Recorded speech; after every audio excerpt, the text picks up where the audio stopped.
Ay, ito po ay para sa mga may planong magpa-full tank. Maghintay po kayo, gawin nyo na po yan bukas. Dahil kasado na po yung halos 25 pesos, 25 pesos po na tapyas presyo sa produktong petrolyo bukas, April 21.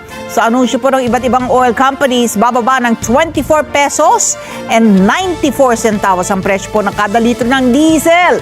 Samantala, ang gasolina, 3 pesos and 41 centavos at 2 piso naman, 2 pesos sa kerosene o gas. Ang rollback ay epekto po ng pagbaba ng pump prices sa world market makaraan ng deklarasyon ng 2 linggong ceasefire sa pagitan ng US, Israel at ng Iran. Hanggang April 17, 2026, bumaba ng global price ng crude oil at ito ay nasa $96 kada bariles na mas mababa sa halos $120 noong pong kasagsagan ng sigalot sa Middle East.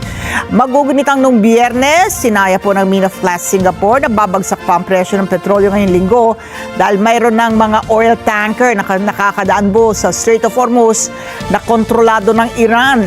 Ang presyuhan po ng petrolyo sa Pilipinas ay batay sa kalkulasyon ng Minaflash Singapore o MOPS.